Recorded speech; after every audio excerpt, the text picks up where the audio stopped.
지난주 이사야서 53장 1절에서 3절을 살펴보았습니다. 여호와의 종은 연한 순 같고 마른 땅에서 나온 뿌리 같아서 고운 모양도 없고 풍채도 없었지만 하나님께서는 여호와의 종에게 여호와의 팔, 우리를 구원하시는 하나님의 능력과 성품을 나타내셨습니다. 그러나 사람들은 이 고난받는 여호와의 종을 여호와의 팔이라고 믿지 못했고 그를 귀하게 여기지 않았죠. 그 다음에 이어지는 이사야서 53장 4절입니다. 그는 실로 우리의 질고를 지고 우리의 슬픔을 당하였거늘 우리는 생각하기를 그는 징벌을 받아 하나님께 맞으며 고난당한다 하였노라. 이 구절에서 우리라는 말이 3번 반복되면서 강조됩니다.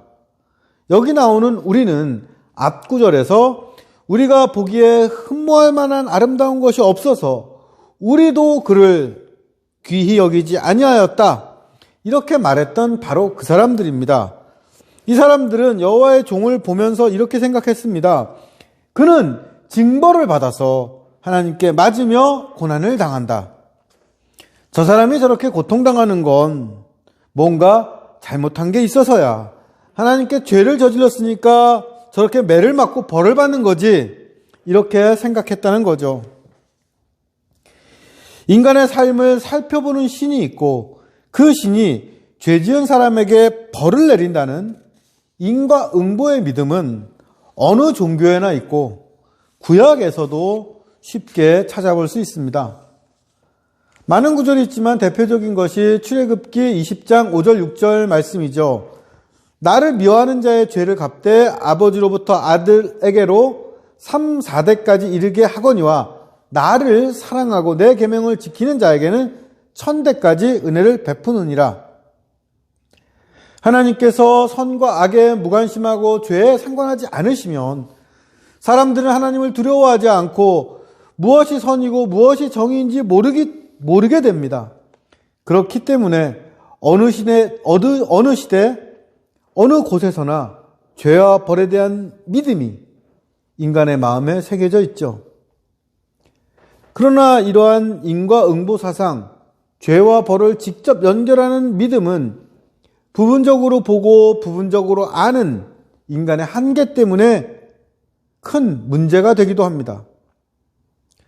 고난이 곧 그 사람이 죄를 저질렀다는 증거가 되어서 어렵고 고통스러운 처지에 있는 사람이 도리어 하나님께 죄를 지은 사람, 하나님께 저주받은 사람으로 취급받는 겁니다.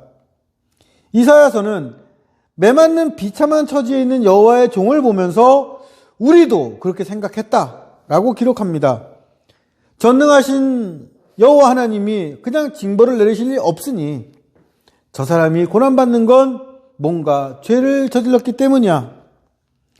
그러나 이사야서는 이렇게 판단했던 우리에게 새로운 관점이, 새로운 눈이 열렸다고 증언하죠.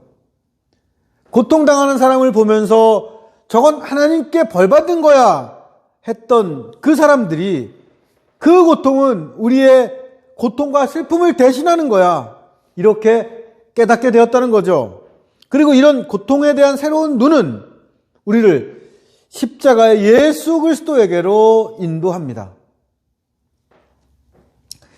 여기서 우리가 확인하는 것이 여호와의 종과 우리가 무엇으로 연결되느냐예요.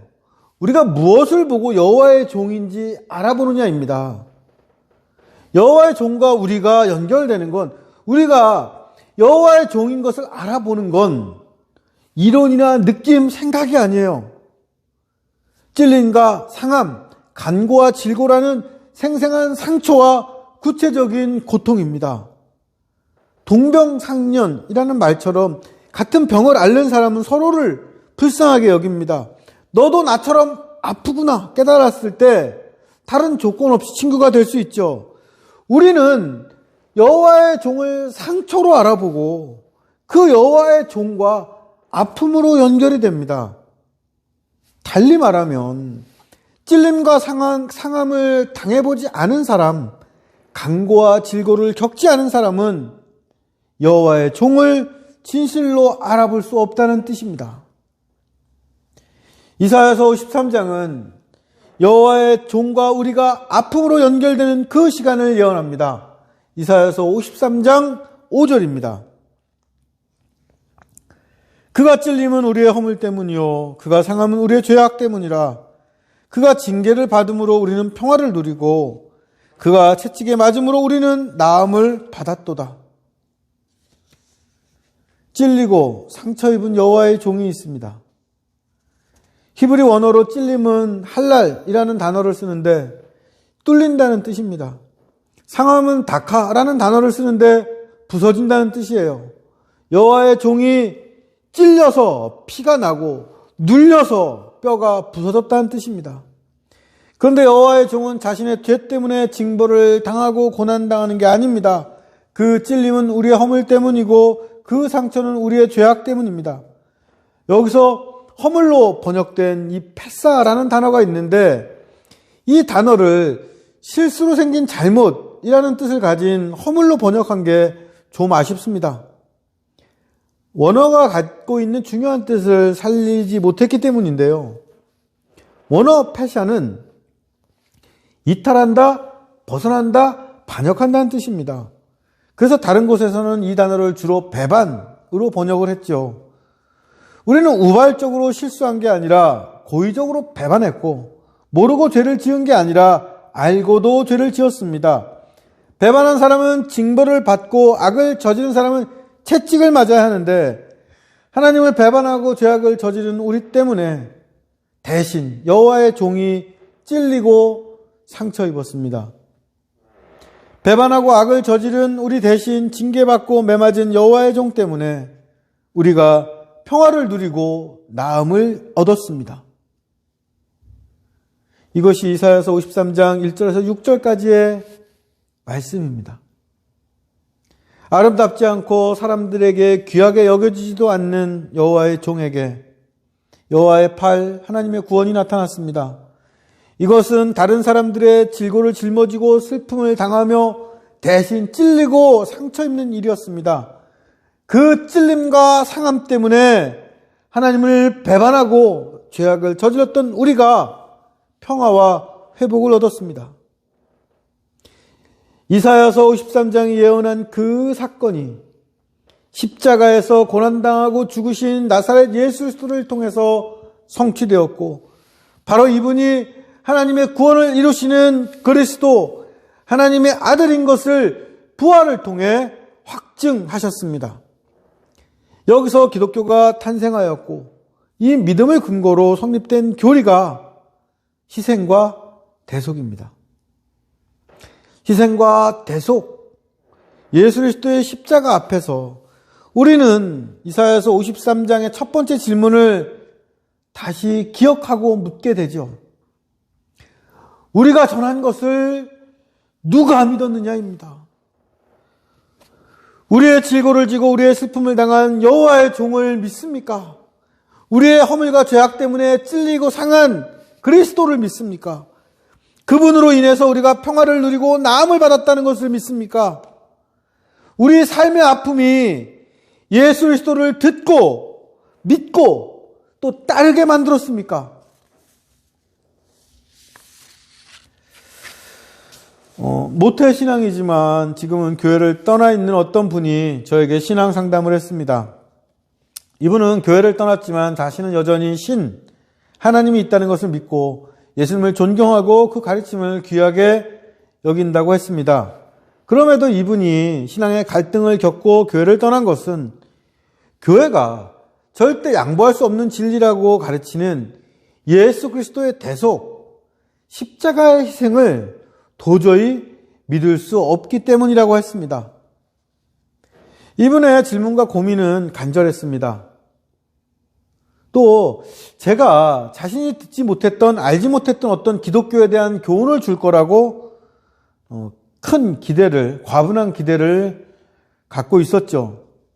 이분은 저에게 대속을 믿지 않아도 그리스도인이 될 수 있는지 물어봤습니다.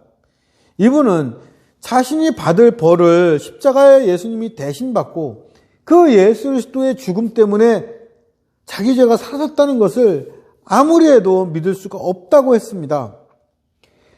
예수님이 우리를 대신해서 죽으셨다는 걸 믿어야만 구원받는다는 기독교의 교리가 억지 같고, 또 정말 그렇다면 그건 너무 무책임하다는 생각이 든다는 거였어요. 제가 이번에 이제 이야기를 듣고 물어봤습니다. 그럼 그동안 예수님께서 나를 위해 죽으셨다고 한 번도 믿은 적이 없습니까? 이렇게 물어봤더니 이분이 어렸을 때 주일학교 다닐 때까지는 믿었던 것 같다, 이렇게 말씀하셨어요. 하지만 곧 이어서 그런데 그걸 주일학교 때나 믿지 어떻게 어른이 되어서도 믿습니까? 반문했습니다. 우리 성도님들은 어떠십니까? 이분과 같은 고민과 의문을 품고 있지는 않으십니까? 혹시 여러분이 이런 질문을 받는다면 뭐라고 대답해 주시겠어요? 신대원 다닐 때 사역하던 교회에서 주일학교를 담당했었습니다. 겨우 말귀만 알아듣는 어린이들을 대상으로 설교하는 일이 참 부담스럽고 어려운 일이었죠. 하지만 이때 배운 아주 귀한 것들이 있습니다. 특별히 아이들에게 설교하면서 아주 중요한 걸 깨달을 수 있었죠. 그건 예수님께서 우리 죄 때문에 십자가에서 죽으셨고 그 예수님 때문에 우리가 구원받는다는 그 설교를 어린이들은 아주 잘 이해하고 믿고 받아들인다는 사실이었습니다. 죄와 아무 상관없을 것 같은 순진무구한 어린이들이 예수님께서 우리 죄를 위해 죽으셨다는 설교를 그냥 믿었습니다. 누구도 우리가 무슨 죄가 있어요? 이렇게 질문하는 아이가 없었습니다. 그 후에도 중고등부 학생들에게 비슷한 내용으로 설교했는데 주일학교 어린이만큼은 아니지만 학생들도 대체로 잘 받아들였습니다. 그런데 청년부쯤 가면 이 설교에 의문을 갖고 질문을 하죠. 예수님이 십자가에서 죽은 것과 내 죄가 무슨 관련이 있습니까? 어떻게 예수님이 모든 사람의 죄를 대신할 수 있다는 겁니까? 자기 죄는 자기가 책임져야 되는 거 아닙니까? 좀 전에 소개시켜드린 그분이 가졌던 의문과 거의 같은 내용입니다. 왜 사람은 성장하면서 십자가의 예수가 우리의 구원자라는 사실을 점점 더 믿지 못하게 될까요? 주일학교 어린이들은 또 우리가 주일학교 어린이였을 때는 십자가의 예수님을 믿었는데 왜 성장하면서 점차 이걸 믿지 못하게 되는 걸까요? 어린아이는 지식이 부족하고 논리적이지 못해서 그냥 믿는 걸까요? 제가 신앙에 대해서 깨달은 중요한 사실 하나는 신앙에는 그 사람의 근본적인 삶의 모습이 반영된다는 겁니다. 어린아이는 누구에게 의존해야 되는 존재입니다. 아이는 혼자 독립적으로 살 능력이 없기 때문에 누군가 그의 삶을 대신해 줍니다. 대신해서 밥을 해주고 옷을 빨아주고 잠자리를 마련해 주죠. 아이가 다치면 자기가 아픈 것처럼 안타까워해 줍니다. 아이는 일상에서 다른 사람이 나를 대신해 수고하는 걸 보면서 사랑을 배우고 다른 사람에게 의존하는 삶을 받아들입니다. 그런데 성장한다는 건 이런 의존적인 상태에서 벗어나는 거죠. 아이는 자라면서 더 이상 누군가에게 의존하면 안 되고 자기 일은 자기가 해야 된다는 것을 배웁니다. 또 성장의 여러 사건을 통해서 내 인생은 내가 책임져야 되고 내 인생 아무도 대신해 주지 않고 그걸 기대해서도 안 된다는 것을 깨닫게 됩니다. 개인뿐 아니라 전체 사회, 인간의 역사도 마찬가지죠. 인류의 힘이 약했을 때 질병이나 재해에 취약해서 개인 혼자서 살아갈 수 없었을 때는 지금보다 희생과 대속을 더 쉽게 받아들였습니다. 그런데 근대사회가 되면서 과학의 힘으로 자연을 제어하고 개인과 사생활이 중요해지면서 또 국가가 복지제도라는 걸 통해서 국민의 삶을 제도적으로 돌보고 책임지면서 다른 사람을 누군가가 대신 책임지거나 직접 희생하는 일이 보기 어려워졌고 이러한 삶의 방식들이 신앙에 반영되면서 누군가 나를 대신해 죽었다는 사실이 신화처럼 생각되고 대속은 어린아이나 믿는 어리석은 일이 되었습니다. 그런데 어린아이가 어른보다 또 지금보다 근대 이전의 옛날 사람들이 예수 그리스도의 희생, 십자가의 대속을 더 잘 믿고 받아들인 건 그들이 무지하거나 미개해서가 아니라 매일 실제 삶에서 자신을 대신해주는 주변 사람들의 수고를 보고 그 희생에 의존해서 살았기 때문 아닐까요? 현대 사회가 해결하지 못하는 고민, 성인이 되면서 겪게 되는 이 고독과 불안이라는 병은 희생과 대속을 버린 대가로 치르는 것이 아닐까요? 이사야서 53장 6절을 함께 읽겠습니다. 우리는 다 양 같아서 그릇 행하여 각기 제 길로 갔거늘 여호와께서 우리 모두의 죄악을 그에게 담당시키셨도다. 예수 그리스도의 대속을 믿지 못해서 고민하는 분, 저에게 뭔가 새로운 이야기를 듣고 싶어 했던 그분에게 저는 다시 한번 이 구절을 말씀드릴 수밖에 없었습니다. 여호와께서 우리 모두의 죄악을 그에게 담당시키셨고 그분, 우리의 죄악을 담당한 그분은 바로 예수 그리스도입니다. 이분 생각하신 대로 이걸 믿지 않고도 하나님의 존재를 믿을 수 있고 예수 그리스도를 인류의 스승으로 존경할 수 있습니다. 그러나 우리 모두의 죄악을 담당하신 십자가의 예수를 믿지 않고 그리스도인이 될 수 있는 방법을 저는 모릅니다. 여기에 참 안타까움이 있죠. 어쩌면 그리스도의 대속을 믿지 못하는 분은 인생을 책임감 있게 살려고 더 많이 고민하는 분들입니다. 예수가 내 죄를 대속했으니 나는 이제 무슨 죄를 지어도 천국에 간다. 이러면서 자기 죄를 합리화하고 다른 사람의 고통에 무관심한 그런 분들보다 이런 고민을 하시는 분들께 배울 게 더 많다고 생각합니다. 그럼에도 예수 그리스도의 대속은 우리가 소홀히 여기거나 믿지 않아도 되는 그런 교리 중에 하나가 아닙니다. 이사야서 53장 6절은 이걸 아주 분명하게 증언하고 있죠. 그리고 저는 이런 증언 아래서 기독교를 전할 수밖에 없습니다. 그런데 이 구절에서 함께 생각해 보고 싶은 것이 있습니다. 우리가 다 양 같아서 라는 부분이에요. 하나님께서 예수 그리스도를 통해 담당시키신 우리의 죄악이 뭡니까? 그릇 행하여 각기 제 길로 간 겁니다. 그런데 이렇게 그릇 행하여 자기 길을 간 우리를 표현하는 말이 양입니다. 위에서 확인한 것처럼 허물은 하나님께 대한 고의적인 반역이고 죄악은 벌을 받아야 될 중요한 잘못입니다. 그런데 성경은 이런 허물과 죄악을 저지른 우리를 다 양 같다 표현했습니다. 왜 성경은 하나님을 거슬러 죄악을 저지르고 각자의 길을 간 그 사람들을, 그 반역자 죄인들을 늑대나 이리, 뱀 이런 동물이 아니라 양에 비유한 걸까요?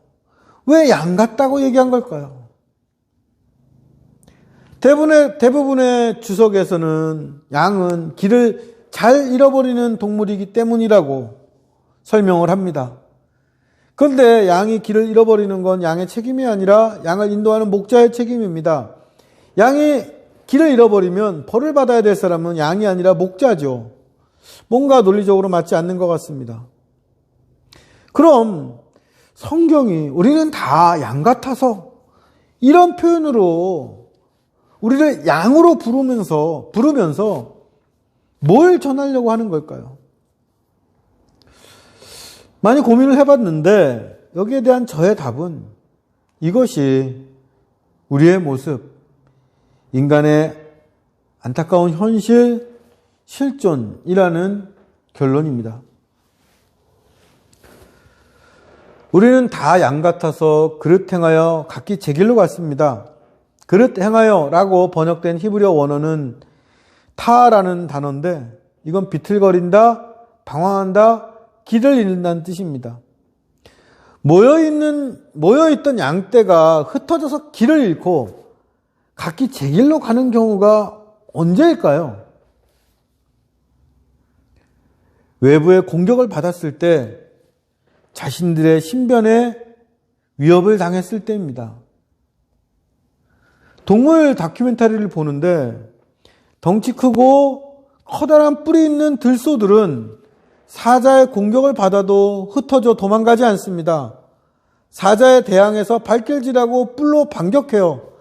같은 초식동물이어도 들소에게는 그런 힘이 있습니다. 그런데 양은 어떨까요? 자기를 지킬 힘이 없습니다. 그냥 도망갑니다. 내 옆에 동료가 늑대와 곰에게 물어뜯기는 걸 보고도 내가 살기 위해서 함께 싸우지 못하고 돕지 못하고 도망갑니다. 내 동료가 뜯겨 죽는 괴로운 소리를 듣고도 귀를 막고 내 살 길을 찾아갑니다. 그냥 거기 머물다가 나도 죽기 때문이에요. 성경은 이러한 모습이 바로 우리의 모습이라는 것을 깨우쳐 줍니다. 우리에게도 하나님의 뜻에 따라 살고 싶은 선한 마음이 있습니다. 내 동료를 아끼고 사랑하면서 의리 지키고 정을 나누고 살고 싶어요. 그런데 이런 길을 지키지 못할 상황들이 닥칩니다. 반드시 내가 도망쳐야 되는 때가 있어요. 철학자 칸트는 이러한 상황을 법적인 판단이 중지되는 긴급 상황, 예외 상황이라고 했습니다. 예를 들면 어떤 사람이 난파돼서 바다에 빠져 죽게 되었을 때 함께 빠진 사람의 그 나무 조각을 뺏어서 그 사람이 살아났어도 이 사람에게 살인죄를 적용할 수 없다는 거였습니다. 왜냐하면 인간에게는 자기 생존을 우선시하는 본능이 있고 이것을 결코 무시할 수 없기 때문입니다. 그런데 법이 이 사람을 처벌하지 않아도 이렇게 살아난 사람에게는 치유할 수 없는 고통이 따르게 되죠. 인간 중에는 다른 사람을 괴롭히는데 쾌감을 느끼는 악한 사람들이 있습니다.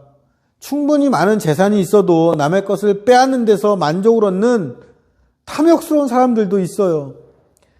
이런 사람들은 공격을 받아서 길을 잃고 방황하는 양들이 아니라 적극적이고 자발적으로 다른 사람을 공격하다 길을 잃는 늑대 같은 사람들입니다. 그런데 대부분의 사람들은 어떻습니까? 또 여러분은 어떻습니까? 다 양 같습니다. 무엇이 선이고 무엇이 하나님이 가르쳐준 길인지 알지만 용기와 힘이 없어서 선한 일을 포기하고 내가 살기 위해서 하나님의 길에서 도망칩니다. 이게 한두 번으로 끝나지 않아요.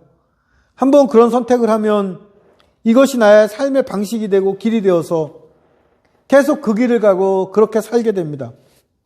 그리고 어느 날 문득 돌아보면 내가 도대체 지금 어디 서 있는 거지, 뭐 하는 거지 알 수 없게 되죠. 회사에서 부실점포 정리하라는데 어떻게 해? 내가 희생하면 우리 식구들이 다 죽는데 어떻게 해? 나만 정직하면 경쟁이 안 되는데 어떻게 해? 최근 길을 잃고 방황하는 나이든 양들에게 들은 한탄입니다. 이렇게 말하는 사람들의 젊은 시절을 알아요. 당당하고 우뚝 서서 내 인생 책임지고 거리낌 없이 살겠다고 했습니다. 나는 결코 양이 아닐 줄 알았습니다. 소리에 놀라지 않는 사자처럼, 그물에 걸리지 않는 바람처럼, 진흙에 더럽혀지지 않는 연꽃처럼, 무소의 뿔처럼 혼자서 갈 줄 알았어요. 그런데 아닙니다. 그냥 내가 양 같습니다. 양 같아서 안 줄 알면서도 죄를 짓고 악과 타협하고 약한 사람 편에 감히 서질 못하고 옳은소리 못하고 길을 잃고 방향을 찾지 못합니다. 그리고 한탄하며 방황하는 사이 이게 아닌데 하며 막막하고 답답합니다. 그런데 이렇게 양 같은 우리에게 전에 보이지 않았고 들리지 않았고 믿어지지 않았던 것이 우리의 마음속으로 들어옵니다. 여호와께서 우리 모두의 죄악을 그에게 담당시키셨다는 말씀이 마음 깊은 곳에서 믿어지고 예수 그리스도의 십자가가 복음으로 들리고 대속이 그냥 신학 이론이 아니라 내가 인정할 수밖에 없는 진리가 됩니다. 우리는 다 양 같아서 이 말씀 앞에 우리는 자기 힘을 내세우고 이빨과 발톱을 자랑하면서 누군가를 짓누르고 물어뜯고 핥히면서 그렇게 살면서 예수 그리스도가 나를 위해 죽으셨다 말할 수 없다는 걸 알게 됩니다. 또 우리는 양 같아서라는 말씀 앞에서 내 인생 내가 책임질 수 있고 나 혼자 선한 길 걸어갈 거라 자신하는 사람은 예수 그리스도의 대속을 믿지 못하는 것도 알게 됩니다. 나는 양 같습니다. 잘못 행했고 길을 잃었고 아프고 슬픈데 책임질 방법이 없습니다. 이렇게 우리가 고백할 때 우리는 여호와의 팔이신 십자가의 예수 그리스도를 만나고 하나님과 의로운 관계가 회복됩니다.